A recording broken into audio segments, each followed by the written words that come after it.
Hello everyone, good morning to all of you. Welcome to logic Pathshala. आज की इस video में हम कवर करेंगे 10th ऑफ अप्रैल। आज हम 2 दिन का करंट अफेयर्स करेंगे, 9th और 10th अप्रैल 2023 के इंपॉर्टेंट करंट अफेयर्स के क्वेश्चंस। फ्रेंड्स, हमारी वीडियोस के जो पीडीएफ फाइल होते हैं वो आप लोगों को हमारे टेलीग्राम ग्रुप से मिल जाएंगे। आप लोग जो लिंक आपको डिस्क्रिप्शन में दिया है वहाँ से भी ज्वाइन कर सकते हैं, या आप टेलीग्राम पर सर्च भी कर सकते हैं लॉजिक पाठशाला 16। सो आप ग्रुप को ज्वाइन करेंगे तो पीडीएफ्स के साथ साथ आपको ढेरों सारी कई इन्फॉर्मेशन भी शेयर की जाती है और आपसे क्विज़ भी वहाँ पे किया जाता है, ताकि आप अपने क्वेश्चंस को भी रिवाइज कर सकें। तो चलिए फ्रेंड्स, आज के इस इंपॉर्टेंट क्लास को शुरू करते हैं एक मोटिवेशन कोट से। आप में वो सब कुछ है जो आपको आप बनाती है, तो खुद पर भरोसा करें और आगे बढ़ते रहें। सो कहते हैं ना फ्रेंड्स, हमें खुद के ऊपर विश्वास होना चाहिए। कई बार ऐसा होता है कि कोई काम हमें लगता है कि अरे ये तो हमसे होगा ही नहीं, लेकिन अगर आप उस काम को शुरू कर दें, क्योंकि हम कभी कभी खुद को कम आंक लेते हैं, कभी कभी हम खुद को कम समझ लेते हैं, लेकिन ऐसा नहीं है। अगर आपने थोड़ा सा अपने ऊपर भरोसा करके उस काम को शुरू कर दिया ना, तो आप बाद में खुद सोचेंगे कि अरे यार ये तो बहुत ईजी था, ये तो मैं आसानी से कर सकता था या कर सकती थी। तो इसलिए हमेशा फ्रेंड्स अपने ऊपर भरोसा करके अपनी लाइफ में आगे बढ़ते रहने की पूरी कोशिश करें। तो चलिए वीडियो में आगे बढ़ते हैं। और आज का इम्पॉर्टेंट डे है वर्ल्ड होम्योपैथी डे। काफ़ी ज़्यादा इम्पॉर्टेंट है। तो विश्व होम्योपैथी दिवस ये मनाया जाता है 10 अप्रैल को। ये दिन सेलिब्रेट किया गया था to commemorate the birth anniversary of doctor Christian Friedrich Samuel Hahnemann. तो इनकी बर्थ एनिवर्सरी को कमोमरेट करता है ये दिन। इनका जन्म हुआ था 1755 में, और मेडिसिन की जो ब्रांच है जिसे होम्योपैथी कहते हैं उसकी स्थापना की थी इन्होंने। तो इसलिए इन्हें कहा जाता है फादर ऑफ होम्योपैथी। इन्हीं के बर्थडे के दिन सेलिब्रेट किया जाता है वर्ल्ड होम्योपैथी डे। अब आती है इम्पॉर्टेंट बात कि भाई इस बार इसकी थीम क्या रही। तो थीम रही है होम्यो परिवार सर्वजन स्वास्थ्य is one health one family. तो ये इस बार 2023 में रही है इस दिन की थीम, जिसको हमें याद रखना है। तो अब शुरू करते हैं हम अपने क्वेश्चन फर्स्ट से। पहला क्वेश्चन है, which countries company space Pioneer successfully launched Tianlong second rocket into orbit. किस देश की कंपनी स्पेस पायनियर ने तियानलोंग 2 रॉकेट को ऑर्बिट में सक्सेसफुली जो है इसे लॉन्च किया है। तो ये कंपनी कौन सी कंट्री की है? तो ये है चाइना की कंपनी, जिसने इस रॉकेट को सक्सेसफुली लॉन्च किया। अब इसे कहाँ से लॉन्च किया गया है? तो देखिए, इसे जुइकियान सैटेलाइट लॉन्च सेंटर जो कि इनर मंगोलिया में है, यहाँ से जो रॉकेट है इसे लॉन्च किया गया है। तियानलोंग 2 रॉकेट, जिसे स्काई ड्रैगन 2 के नाम से भी जाना जाता है, ये has enabled Beijing Tianbing technology to launch a small satellite. ये एक स्मॉल सैटेलाइट को लॉन्च किया है जिसका नेम रखा है love space science. Very cute name आप कह सकती हैं। तो इसने स्मॉल सैटेलाइट को जो है अपने साथ में लॉन्च किया है। ये सैटेलाइट क्या करेगी? जो अपनी रिमोट सेंसिंग कैपेबिलिटीज़, मतलब इस सैटेलाइट को टेस्ट किया जाएगा, जो इसके रिमोट सेंसिंग कैपेबिलिटीज़ हैं उनको टेस्ट किया जाएगा। अच्छा, चाइना देश से बात करते हैं तो बहुत सारी इंपॉर्टेंट न्यूज़ निकल के आती हैं, जिसमें से कुछ को चलिए रिवाइज कर लेती हैं। तो चाइना ने अपनी कम्युनिकेशन सैटेलाइट को लॉन्च किया था, नाम है जोंगिंग 26। चाइना ने अपना पहला comprehensive space based solar telescope को लॉन्च किया और उसे नाम किया दिया कुआफू फर्स्ट। चाइना ने जोंगिंग 60 को भी लॉन्च किया, जो कि एक सैटेलाइट थी। आपको क्वेश्चन में पूछ लेंगे कि जोंगिंग जो 60 सैटेलाइट है इसे किस देश ने लॉन्च किया, तो आपको यार राइट आंसर है आपका चाइना ने। चाइना का पहला मार्स रोवर, उसका नाम याद रखेंगे ज़ुरोंग। चाइना ने लॉन्च किया था रोबोट प्रोटोटाइप न्यू 01 को, ताकि जो स्पेस का डेब्रिस है वो क्लियर हो सके। नेक्स्ट क्वेश्चन है, India has been recently elected to the first seat of United Nations Statistical Commission for a period of 4 years, and which country has been elected to the second seat? तो भारत को देखिए हाल ही में 4 साल की अवधि के लिए संयुक्त राष्ट्र सांख्यिकी आयोग की पहली सीट के लिए चुना गया। अब क्वेश्चन में पूछा गया दूसरी सीट के लिए किसे चुना गया है? सो राइट आंसर है साउथ कोरिया को दूसरी सीट के लिए चुना गया। पहली सीट के लिए भी पूछ सकते थे कि कौन सी कंट्री फर्स्ट सीट के लिए इलेक्ट हुई है, तो पहली सीट इंडिया को और दूसरी सीट के लिए चुना गया है साउथ कोरिया को। तो इंडिया का जो टर्म है वो 1 जनवरी 2024 से शुरू होगा और 4 साल का जो है वो इंडिया का टर्म रहेगा। इंडिया को टोटल 53 वोट्स में से इंडिया ने 46 वोट सिक्योर करे थे। उसके बाद साउथ कोरिया को मिले थे 23 वोट्स, चाइना को मिले थे 19 एंड यूएई को मिले थे 15। सो पहली सीट के लिए चुना गया है इंडिया को और सेकंड सीट के लिए चुना गया है साउथ कोरिया को, दोनों ध्यान रखिएगा। अगला क्वेश्चन है, which of the following airport has broken into club of the world's 10th busiest airport by passenger handled as per airport council international. दुनिया के 10 जो सबसे व्यस्त हवाई अड्डे हैं उसकी हाल ही में उसके क्लब में कौन सा हवाई अड्डा जो है शामिल हुआ है? तो राइट आंसर है Indira Gandhi airport international airport जो कि दिल्ली में है। ये अभी इस लिस्ट में शामिल हुआ है और इसे कौन सी रैंक मिली है? तो वर्ल्ड का ये 9th बिजिएस्ट एयरपोर्ट बना है, याद रखेंगे। अब बात करें कि सबसे ज़्यादा बिजिएस्ट एयरपोर्ट कौन सा है, पहले नंबर पे कौन सा है? तो वो है यूनाइटेड स्टेट का एटलांटा एयरपोर्ट। तो दो हमें यहाँ चीज़ें ध्यान रखनी है। अगला क्वेश्चन है, union government has recently approved the installation of how many nuclear reactors in the country. हाल ही में देश में कितने परमाणु रिएक्टर्स की स्थापना को अभी यूनियन गवर्नमेंट ने मंजूरी दी है? तो 10 न्यूक्लियर रिएक्टर्स जो है इनको सेटअप किया जाएगा कंट्री में। ये जो न्यूक्लियर रिएक्टर्स है इन्हें 4 डिफरेंट स्टेट्स में इंस्टॉल किया जाएगा, जिसमें है कर्नाटका, हरियाणा, मध्य प्रदेश और राजस्थान। तो प्लानिंग हो रही है 2031 तक जो है वो पूरे जो रिएक्टर्स हैं उनके सेटअप की पूरी प्लानिंग रखी गई है कि 2031 तक ये बनके तैयार हो जाएंगे। Next question, who has inaugurated गज उत्सव 2023 at the Kaziranga national park high schools playground field इन असम। तो असम के Kaziranga national park high school का जो प्लेग्राउंड है उसमें गज उत्सव का उद्घाटन किसने किया? तो राइट आंसर है प्रेसिडेंट द्रौपदी मुर्मू जी ने जो है गज उत्सव का उद्घाटन किया। ऑल्सो इन्होंने माउंट कंचनजंगा एक्सपेडिशन 2023 है इसे भी फ्लैग्ड ऑफ किया है। अच्छा, बात करें फ्रेंड्स काजीरंगा गज उत्सव की, तो ये एक एनुअल फेस्टिवल है जो कि नेशनल पार्क में हर साल मनाया जाता है ताकि एलिफेंट्स जो हाथी हैं उनकी प्रोटेक्शन, उनके कंजर्वेशन को प्रमोट किया जा सके, बढ़ावा दिया जा सके। तो उसके लिए हर साल काजीरंगा गज उत्सव मनाया जाता है।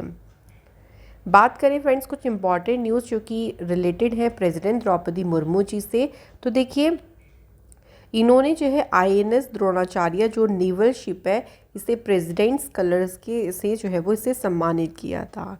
प्रेसिडेंट द्रौपदी मुर्मू जी ने 2nd इंडियन राइस कांग्रेस जो है इसका उद्घाटन किया। प्रेसिडेंट द्रौपदी मुर्मू जी के द्वारा संविधान उद्यान का उद्घाटन किया गया, कहाँ पे? जयपुर, राजस्थान में। प्रेसिडेंट द्रौपदी मुर्मू जी ने नॉर्थ ईस्ट में 2 ट्रेन सर्विसेज को फ्लैग्ड ऑफ भी किया। इसके अलावा फ्रेंड्स परम कामरूप जो कि सुपर कंप्यूटर फैसिलिटी है इसे Indian institute of technology Guwahati में जो है मतलब ये जो फैसिलिटी है इसे इनॉग्रेट किया प्रेसिडेंट द्रौपदी मुर्मू जी ने। तो ये कुछ इंपॉर्टेंट न्यूज़ है जो कि प्रेसिडेंट से रिलेटेड है, याद रखिएगा। अगला क्वेश्चन है, India's 12th Vande Bharat express has launched on which of the following route. हाल ही में देखिए अभी 12वीं वंदे भारत एक्सप्रेस को फ्लैग्ड ऑफ किया और प्राइम मिनिस्टर मोदी जी ने ही फ्लैग्ड ऑफ किया है, याद रखिएगा। अब इसके रूट की बात करें तो इसका रूट है सिकंदराबाद तेलंगाना से लेकर तिरुपति आंध्र प्रदेश। तो सिकंदराबाद तिरुपति के बीच चलेगी 12वीं वंदे भारत एक्सप्रेस ट्रेन, याद रखेंगे। अब टोटल कितनी वंदे भारत एक्सप्रेस ट्रेन चल रही है इंडिया में? 12। पहली वंदे भारत एक्सप्रेस जो ट्रेन चली थी वो दिल्ली टू वाराणसी उसका रूट था।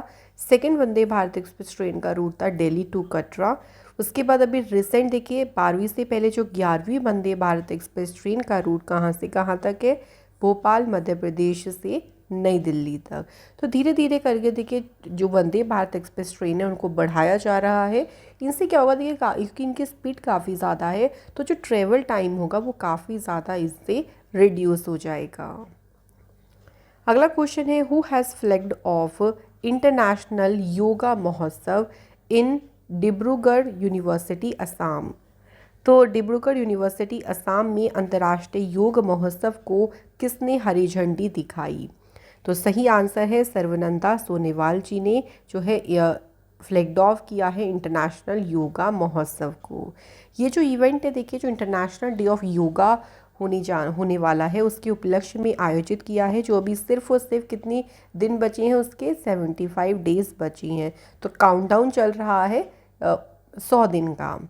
लास्ट ईयर जो है वो योगा प्रैक्टिसेस में 125 करोड़ जो लोग हैं वो इंक्लूड हुए थे, और इस साल ये प्रिपेयर किया जा रहा है कि और भी ज़्यादा लोग जो है इस पूरा का पूरा इवेंट होगा इसमें शामिल हों।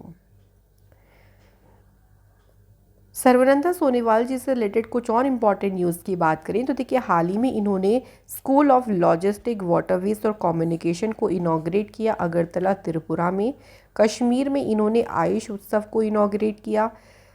सर्वनंदा सोनेवाल जी ने यूनानी इंस्टीट्यूट इन सिलचर तो इसका उद्घाटन किया, और ये हमने कर लिया है कि कश्मीर में इन्होंने आयुष उत्सव को इनॉग्रेट किया था। नेक्स्ट क्वेश्चन पे बढ़ते हैं। अगला क्वेश्चन है which state has topped the list of state in the country with most number of product securing the GI tag in financial year 2022-23। अगर वित्त वर्ष 2022-23 की बात करें तो सबसे ज़्यादा देखिए कौन सा राज्य है जहाँ पे सबसे ज़्यादा जो प्रोडक्ट हैं उनको जीआई टैग मिला है। ये 22-23 की बात हो रही है, ओवरऑल बात नहीं हो रही, इसलिए ध्यान रखेंगे, क्वेश्चन को अच्छे से पढ़ेंगे। तो केरल को जो है वो सबसे ज़्यादा जो है जीआई टैग मिले थे जो हमारा फिस्कल ईयर है 22-23 में। तो केरल के कुछ प्रोडक्ट्स आप यहाँ पे देख सकते हैं, उनका नाम जैसे अट्टापड्डी, अट्टू कोम्बू अपारा जो कि बीन्स एक तरीके के, उसके बाद देखिए अट्टापड्डी थुबारा रेड ग्राम, ओन्नाटू कारा इलू सेसमी, कांथालूर वट्टावड़ा जो कि गार्लिक एक तरीके का, ये सब केरला जो है वो उनकी लैंग्वेज में सब नाम है, इनको जो है वो रिकॉग्नाइज़ किया गया है जीआई टैग से। तो सबसे ज़्यादा जीआई टैग किसको मिले हैं? केरल स्टेट को। केरल की बात करें तो कैपिटल है तिरुवनंतपुरम, सीएम है पिनरई विजयन, गवर्नर है आरिफ मोहम्मद खान।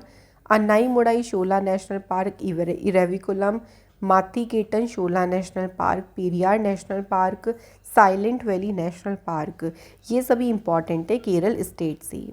अच्छा, केरल से फ्रेंड्स आपको याद होगा कि जो मैनहोल्स होते हैं उनको क्लीन करने के लिए रोबोट स्कैवेंजर को यूज़ करने वाला पहला स्टेट बना था केरल।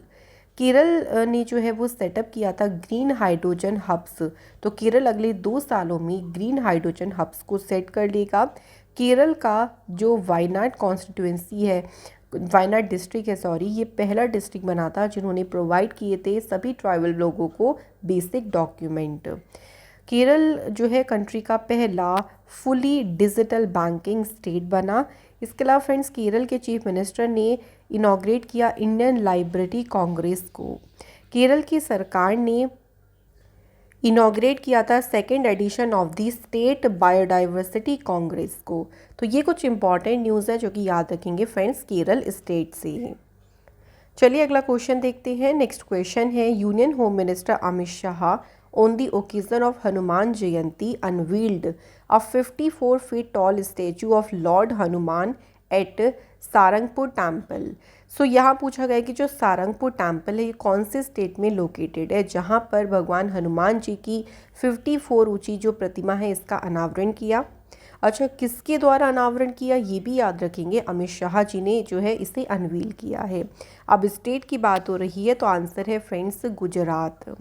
सो ये जो आइडल है देखिए, ये लोकेटेड है सारंगपुर टेम्पल में, जो कि एक पॉपुलर पिलग्रिमेज साइट है। जो भी भक्तजन है तो लॉर्ड हनुमान की बहुत ही ज़्यादा ये प्रसिद्ध वहाँ का तीर्थ स्थल है। ये जो मूर्ति है ये 54 फीट टॉल है, और जो भी लॉर्ड हनुमान जी की स्टैचूज़ हैं, जो भी मूर्तियाँ हैं, उनमें one of the tallest statue idol है ये हमारे देश में। बात यहाँ पे हुई है फ्रेंड्स गुजरात की। तो कैपिटल है गुजरात की गांधीनगर, चीफ मिनिस्टर है भूपेंद्र पटेल, गवर्नर हैं गुजरात के आचार्य देवव्रत। गिर forest national park, blackbuck, Vansda, gulf Kutch marine national park, ये सभी इंपॉर्टेंट हैं। डैम्स की बात करें तो सरदार सरोवर डैम है जो कि नर्मदा रिवर पे है, उकाई डैम ताप्ती रिवर पे, और कदाना डैम है फ्रेंड्स माही रिवर पे। अमित शाह जी की देखिए यहाँ पे बात हुई थी, तो मैं आपको कुछ इंपॉर्टेंट न्यूज़ उनसे रिवाइज करा देती हूँ। अमित शाह जी ने कोल जनजाति महाकुंभ, इसे सतना मध्य प्रदेश में जो है एड्रेस किया। अमित शाह जी ने नैनो यूरिया प्लांट झारखंड में इसकी आधारशिला रखी। इसके अलावा मंड्या कर्नाटका में मेगा डेयरी को इनॉग्रेट किया। अमित शाह जी ने प्रहरी एप्लीकेशन को लॉन्च किया बॉर्डर सिक्योरिटी फोर्स के लिए। इसके अलावा फ्रेंड्स जो MBBS कोर्स है उसकी हिंदी बुक्स को, हिंदी जो वर्ज़न है उसको लॉन्च किया अमित शाह ने। तो ये हमारे कुछ इंपॉर्टेंट न्यूज़ हैं अमित शाह जी से रिलेटेड। अब बात करते हैं फ्रेंड्स गुजरात की। तो गुजरात से भी हम कुछ इंपॉर्टेंट न्यूज़ को रिवाइज करने वाले हैं, चलिए देख लीजिए। पहला है, गुजरात असेंबली ने पास किया था एक बिल ताकि स्टॉप किया जा सके पेपर लीक, जो पेपर लीक होता है एग्ज़ाम्स में उनको रोका जा सके। इसके अलावा गुजरात की सरकार ने सेट किया था एक committee to implement uniform civil code. Prime minister Narendra Modi ji ने मिशन लाइफ मूवमेंट को गुजरात के केवड़िया में शुरू किया। इसके अलावा मिशन स्कूल ऑफ एक्सीलेंस, इसे भी गुजरात में लॉन्च किया गया प्राइम मिनिस्टर मोदी जी के द्वारा। गुजरात में देखिए जो इंडिया पोस्ट है उन्होंने स्टार्ट किया था तरंग मेल सर्विस, ताकि जो पार्सल और मेल है उनको सी रूट्स के थ्रू डिलीवर किया जा सके। तो ये न्यूज़ ध्यान रखेंगे फ्रेंड्स गुजरात राज्य से। चलिए फ्रेंड्स अब हम पढ़ते हैं नेक्स्ट क्वेश्चन पे। अगला क्वेश्चन है, Alexander Ceferin has been reelected as a president of union of European football associations until 2027। Where is the headquarter of UEFA। तो UEFA के अभी अध्यक्ष के रूप में फिर से चुना गया है अलेक्जेंडर सेफरिन, इनका नाम ध्यान रखेंगे। अभी 2027 तक के लिए अपॉइंट हो गए हैं। UEFA का मुख्यालय कहाँ पे है? तो इसका जो हेडक्वार्टर है फ्रेंड्स ये है न्योन स्विट्ज़रलैंड में। बात करें friends union of European football association की, तो जो वर्ल्ड में फुटबॉल को गवर्न करती हैं बॉडीज़, 6 कॉन्टिनेंटल गवर्निंग बॉडीज़ हैं, उनमें से एक है UEFA, जिसकी स्थापना 15 जून 1954 में हुई। हेडक्वार्टर इसका न्योन स्विट्ज़रलैंड में है। स्पीकर है अलेक्जेंडर कैफरीन और पेरेंट ऑर्गेनाइजेशन है इसकी फीफा। अगला क्वेश्चन है, who has assumed charge as a president of national rifle association of India. तो भारतीय राष्ट्रीय राइफल संघ के अध्यक्ष के रूप में पदभार किसने ग्रहण किया? सही आंसर है कलिकेश सिंह देव। इन्होंने जो है ये अपॉइंट हुए हैं प्रेसिडेंट ऑफ NRAI के। इन्होंने रिप्लेस किया है रानिंदर सिंह को। कुछ और अपॉइंटमेंट्स की बात करें तो देखिए, हीरो मोटोकॉर्प के CEO कौन बने? निरंजन गुप्ता। एसोचैम के प्रेसिडेंट कौन बने? अजय सिंह। और वाइस प्रेसिडेंट कौन बने हैं? संजय नायर। NDTV के इंडिपेंडेंट डायरेक्टर बने हैं UK सिन्हा और दीपाली गोयंका। अगला क्वेश्चन है, who has been honoured with the young urologist of the year award conferred by the American Urological Association. तो friends young urologist of the year award से किसे सम्मानित किया गया है? तो इंडियन अमेरिकन फिजिशियन है डॉक्टर नित्य अब्राहम, जिन्हें मिला है young urologist of the year award. तो डॉक्टर इब्राहिम के बात करें तो ये एसोसिएट प्रोफेसर हैं Albert Einstein college of medicine में। 2023 में young urologist of the year award के में जो है वो इनको सम्मानित किया गया। बात करें फ्रेंड्स कुछ और रिसेंट के अवार्ड्स की, तो देखिए गजा कैपिटल बिजनेस बुक प्राइज़ ये मिला है हरीश दामोदरन जी को। Most distinguished scientist of the year का अवार्ड मिला है R विष्णु प्रसाद जी को। गोल्डन कैलाश अवार्ड ये किसे मिला है? ननीरा, जो कि एक राजस्थान की फिल्म है, उसे अवार्ड मिला। प्रवासी भारतीय सम्मान अवार्ड ये मिला है थिरु कुमार नदेसन को। मातृभूमि बुक ऑफ द ईयर का अवार्ड मिला है पैगी मोहन को। लाइफ टाइम अचीवमेंट ऑनर किसे मिला है? Former Indian prime minister Manmohan Singh ji को। तो ये हमारे कुछ इंपॉर्टेंट देखिए अवार्ड से, इन्हें फ्रेंड्स याद रखिएगा। चलिए फ्रेंड्स नेक्स्ट क्वेश्चन पे बढ़ती हैं। What is the rank of India in FIFA rankings 2023? तो फीफा जो रैंकिंग अभी हाल ही में आई है उसमें इंडिया कौन से रैंक पे है? तो भारत की टीम उसमें है 101 पे। और फीफा रैंकिंग्स में टॉप स्पॉट किसने हासिल किया है? तो अर्जेंटीना की टीम जो है इसमें टॉप पोजीशन पर है। तो आपको ये दो चीज़ें ध्यान रखनी है कि इंडिया की रैंक 101 और टॉप किसने किया है? तो अर्जेंटीना ने इसमें टॉप किया है। तो फ्रेंड्स क्वेश्चंस जो थे आज के हमारे सभी कंप्लीट होते हैं। अब टाइम आता है फ्रेंड्स आप लोगों से क्वेश्चन पूछने का। आपको सिंपली हमें इनके आंसर कमेंट बॉक्स में बताने हैं। तो पहला क्वेश्चन देखिए, which state hosted the Cope India exercise? Simple friends, Cope India exercise की मेजबानी कौन से राज्य ने की और ये जो एक्सरसाइज है कौन कौन सी कंट्री के बीच में हुई, ये भी बताइएगा। अगला क्वेश्चन है, which country's president was given Poland's top award? तो पोलैंड का जो सर्वोच्च पुरस्कार है ये भी किस देश के राष्ट्रपति जी को दिया गया है? तो आपके सामने ऑप्शन से आप अपना सही आंसर चुनें और हमें कमेंट करके बताएं। तो फ्रेंड्स यहाँ हमारी क्लास आज की होती है कंप्लीट। अगर आपको हमारी क्लास अच्छी लगी हो, हमारा कंटेंट अच्छा लगा हो तो वीडियो को लाइक ज़रूर करें, शेयर करें फ्रेंड्स, और चैनल को सब्सक्राइब कर नोटिफिकेशन बेल आइकन को ज़रूर ऑन रखें। तो आप लोगों से मुलाकात होगी अनदर इम्पॉर्टेंट क्लास में। खुश रहें फ्रेंड्स, अच्छे से पढ़ाई करें और आगे बढ़ते रहें। Thank you so much for watching this video.